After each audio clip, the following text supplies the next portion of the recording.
يا معاشر المسلمين وزمرة المؤمنين رحمكم الله. روي عن أبي هريرة رضي الله عنه أنه قال رسول الله صلى الله عليه وسلم: إذا قلت لصاحبك يوم الجمعة أنصت والإمام يخطب فقد لغوت. أنصتوا واسمعوا وأطيعوا رحمكم الله. أنصتوا واسمعوا وأطيعوا رحمكم الله. أنصتوا واسمعوا وأطيعوا رحمكم الله. اللهم صل على محمد. اللهم صل على سيدنا محمد. اللهم صل وسلم على سيدنا ومولانا محمد والحمد لله رب العالمين. اللهم قو الإسلام من المسلمين والمسلمات والمؤمنين والمؤمنات الأحياء منهم والأموات وانصرهم على معاني الدين. يا رب اختم لنا منك بالخير ويا خير الناصرين برحمتك يا أرحم الراحمين. Assalamualaikum warahmatullahi wabarakatuh. Allahu Akbar, Allahu Akbar, Allahu Akbar, Allahu Akbar. Ashhadu an la ilaha illallah. Ashhadu an la ilaha illallah. Ashhadu anna Muhammadar Rasulullah. Ashhadu anna Muhammadar Rasulullah. Hayya 'alas salat.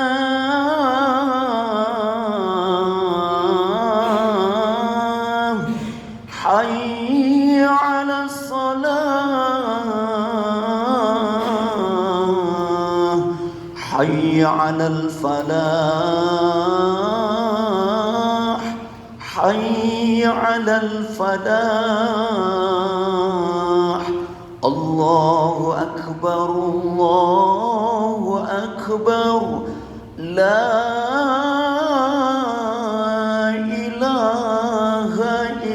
Allah.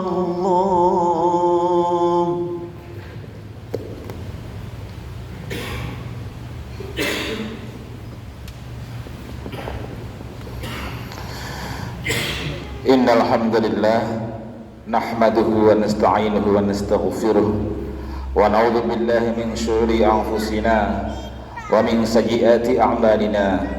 May yahdihillahu fala mudilla lahu wa may yudlil fala hadiya lahu.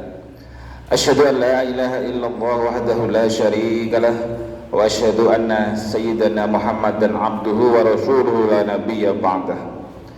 Allahumma shalli wa sallim ala nabiyyina wa rasulina Muhammad wa ala alihi wa ashabihi wa man tabi'ahum bi ihsanin ila yaumil qiyamah. Amma ba'd, fa ya ayyuhal hadirun ittaqullaha wa tuqatih. Qala ta'ala fi kitabul karim: Ya ayyuhalladzina amanu taqullaha wa qulu qawlan sadida yuslih lakum a'malakum wa yaghfir lakum dhunubakum wa may yuti'illaha wa rasulahu faqad faza fawzan 'azima. Segala puji bagi Allah yang telah menghamparkan bumi sehingga kita bisa berjalan di atasnya, meninggikan langit sehingga kita bisa hidup aman di bawahnya. Kepada Rasulullah SAW kita aturkan sholawat dan salam, yang mana dari keagungan akhlak beliau manusia mengambil percontohan terbaik dalam kehidupan pribadi maupun kehidupan bermasyarakat. Sebagai khatib, saya berwasiat kepada seluruh jamaah, khususnya kepada diri saya pribadi, untuk senantiasa berupaya meningkatkan kualitas ketakwaan dan ibadah kita kepada Allah SWT. Karena hanya dengan itulah kita akan mendapatkan kedudukan mulia di sisinya. Hadirin jamaah Jumat Allah, dalam surat Al-Mulk ayat 2 Allah Subhanahu wa taala berfirman, "Alladzi khalaqal mauta wal hayata liyabluwakum ayyukum ahsanu amala wa huwal azizul ghafur."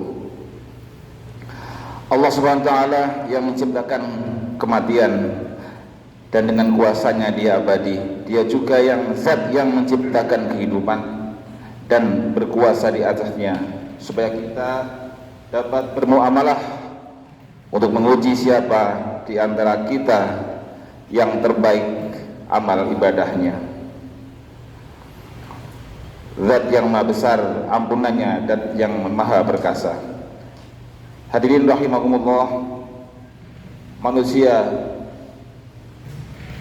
selalu berkeinginan untuk menjadi yang terbaik, dan setiap manusia berlomba-lomba untuk menjadi manusia terbaik, ingin menang di setiap persaingan, ingin juara di setiap kompetisi. Semua ini menunjukkan bahwa manusia memang ingin tampil menjadi yang terbaik dalam setiap aktivitasnya. Namun bagaimanakah manusia terbaik menurut ajaran Islam? Rasulullah SAW memberikan teladan sekaligus tuntunan kepada kita bagaimana menjadi manusia terbaik dengan banyak cara, banyak kesempatan, dan banyak jalan yang dapat kita tempuh. Dan pada khutbah yang singkat ini, khatib akan menyampaikan peluang-peluang yang digambarkan Rasulullah SAW agar kita menjadi hamba-hamba yang terbaik di sisinya. Pertama, orang terbaik adalah orang yang belajar Al-Quran dan mengajarkannya.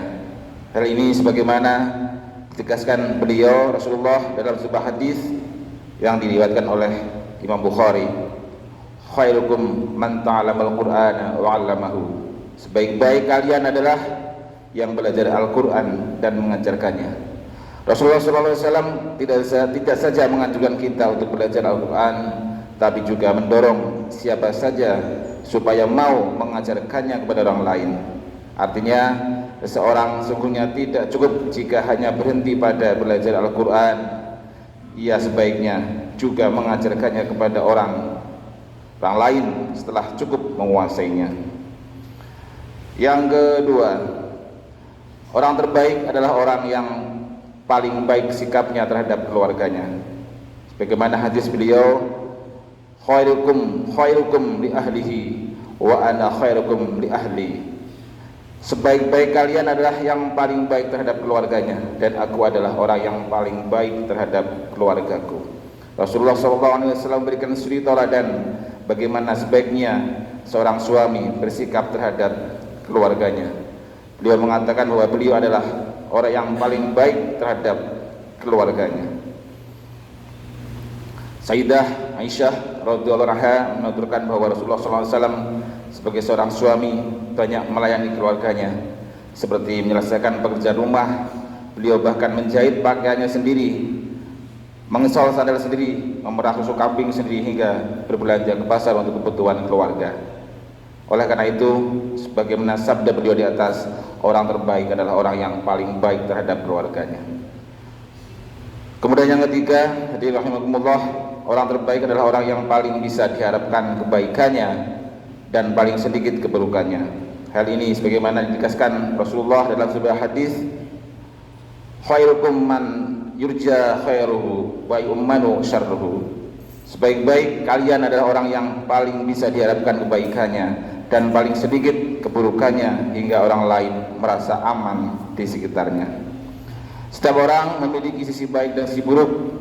Orang terbaik adalah orang yang sisi kebaikannya jauh lebih besar daripada sisi keburukannya, hingga orang lain merasa aman berada di sekitarnya. Dengan kata lain, orang terbaik adalah mereka yang di satu sisi dapat memberikan manfaat besar kepada orang lain, dan di sisi lainnya dapat mengendalikan potensi buruknya, sehingga banyak orang merasa aman dan tenang di dekatnya karena terhindar dari perilaku buruknya. Yang keempat, orang terbaik adalah orang yang memberikan makanan kepada orang lain.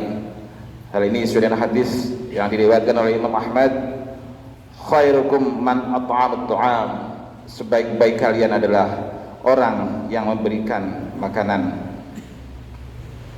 Kemudian yang kelima, jamaah Allah, orang terbaik adalah orang yang paling baik dalam membayar hutang.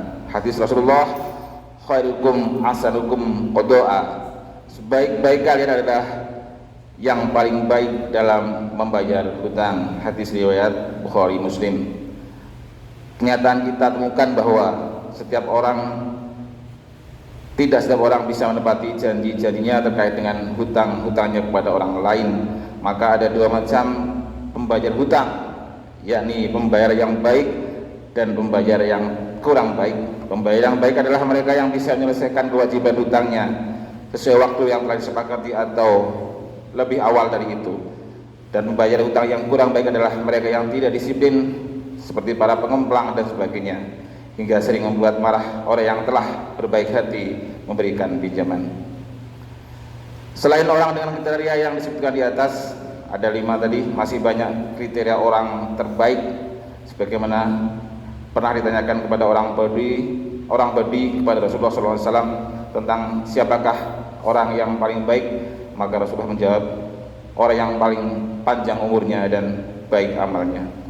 Berbuat yang terbaik sangat terbuka kepada siapapun, karena sungguhnya tidak dimonopoli oleh kelompok tertentu, tetapi terbuka lebar bagi siapa saja tanpa memandang latar belakang dan status sosial, karena substansinya adalah seberapa besar manfaat yang kita berikan kepada manusia lain. Khairun nas anfa'uhum linnas. Demikianlah, mudah-mudahan kita diberikan oleh Allah SWT untuk menjadi hamba-hamba yang terbaik. Barakallahu li wa lakum fil Qur'anil azim wa nafa'ani wa iyyakum bima fihi minal ayati wa dzikr hakim wa taqabbala minni wa minkum tilawatahu innahu huwas samiul alim. Allahumma salli wa sallim wa zid wa an'im wa tafaddal wa barik بجلالك وكمالك على زين عبادك وأشرف عبادك سيد العربي والعجم والإمام طيبة والحرم سيدنا ومولانا محمد وعلى آله وصحبه وسلم ورضي الله تبارك وتعالى عن كل أصحابه رسول الله أجمعين.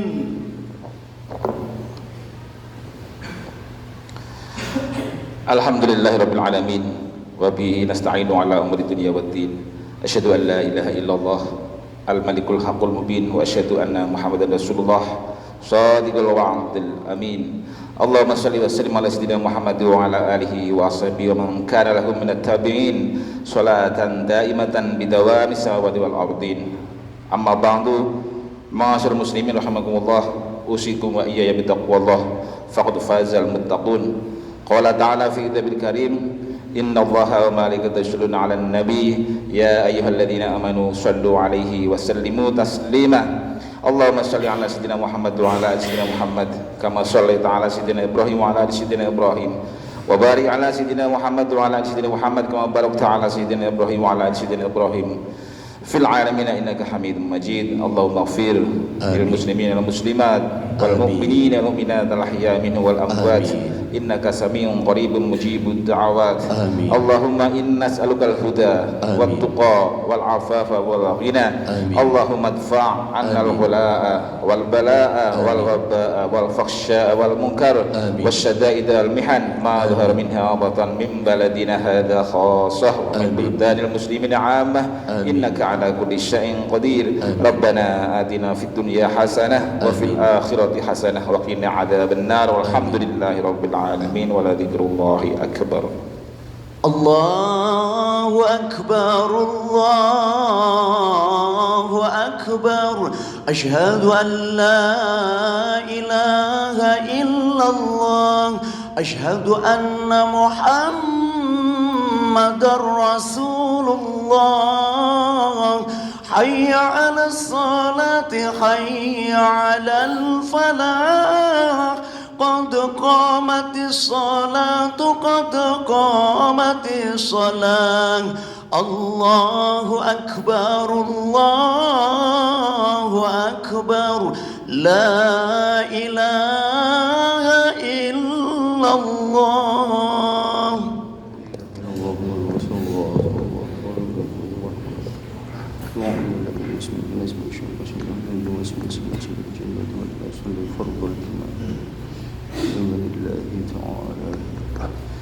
الله أكبر.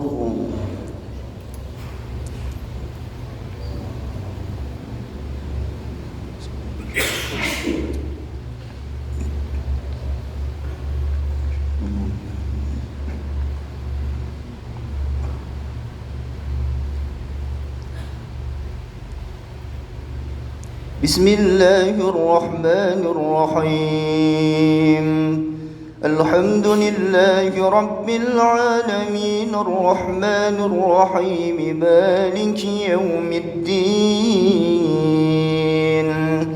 إياك نعبد وإياك نستعين اهدنا الصراط المستقيم صراط الذين أنعمت عليهم غير المغضوب عليهم ولا الضالين.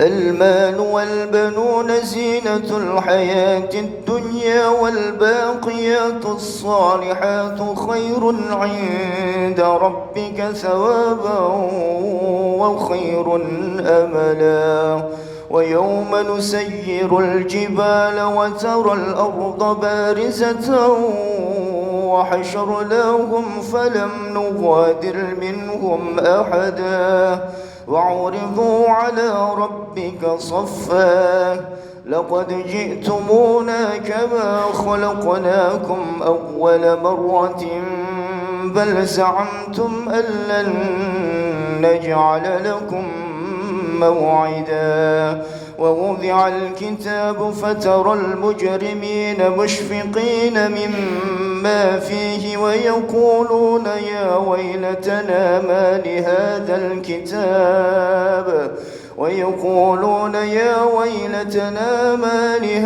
الكتاب لا يغادر صغيرة ولا كبيرة إلا أحصاها ووجدوا ما عملوا حاضرا ولا يظلم ربك أحدا.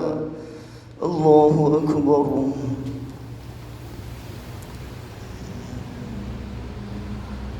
سمع الله لمن حمده. الله أكبر.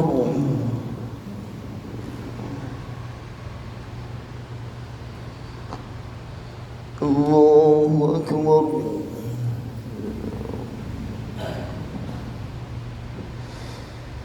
الله أكبر.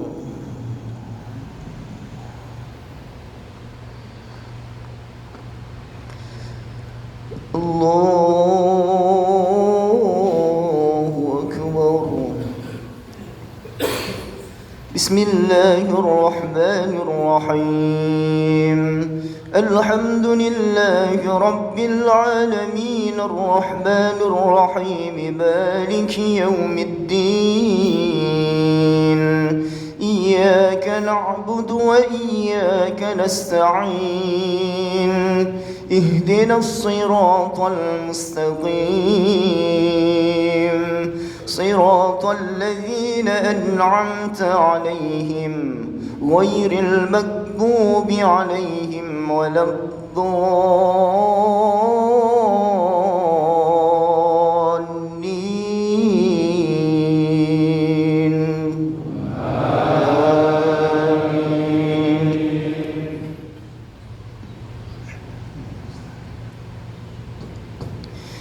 وإذ قلنا للملائكة اسجدوا لآدم فسجدوا إلا إبليس كان من الجن ففسق عن أمر ربه أفتتخذونه وذريته أولياء من دوني وهم لكم عدو بئس للظالمين بدلا ما أشهدتهم خلق السماوات والأرض ولا خلق أنفسهم وما كنت متخذ المضلين عضدا ويوم يقول نادوا شركائي الذين زعمتم فدعوهم فلم يستجيبوا لهم وجعلنا بينهم موبقا ورأى المجرمون النار فظنوا أنهم مواقعوها ولم يجدوا عنها مصرفا. الله أكبر.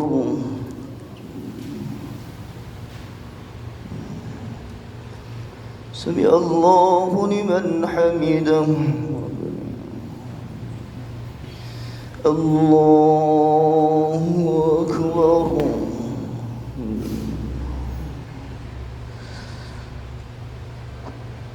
الله أكبر.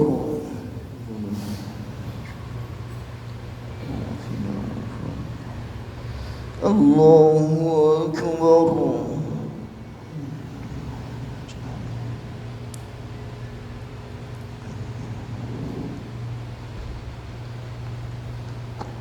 الله أكبر.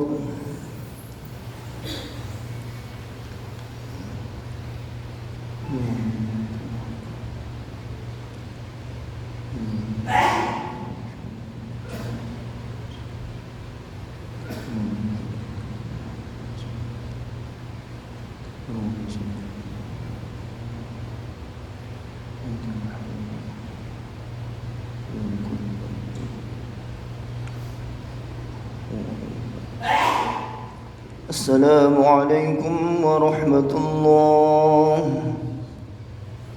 السلام عليكم ورحمة الله.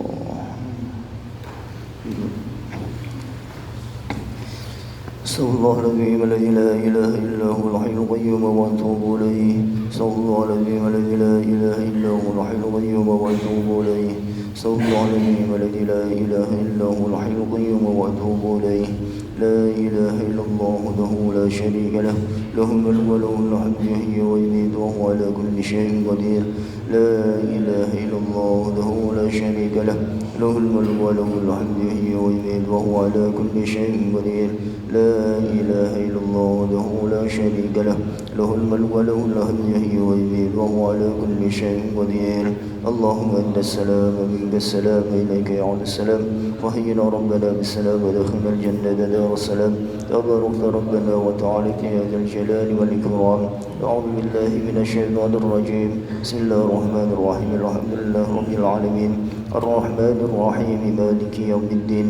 إياك نعبد وإياك نستعين. اهدنا الصراط المستقيم صراط الذين أنعمت عليهم غير المغضوب عليهم ولا الضالين آمين. وإلهكم إله واحد لا إله إلا هو الرحمن الرحيم. الله لا إله إلا هو الحي القيوم لا تأخذه سنة ولا نوم له ما في السماوات وما في الأرض. من ذا الذي يشفع عنده إلا بإذنه يعلم ما بين أيديهم وما خلفهم ولا يحيطون بشيء من علمه إلا بما شاء. وسع كرسي السماوات والأرض ولا يؤوده حفظهما وهو العلي العظيم. حمدا ولا لا سبحان الله والله والله والله والله والله.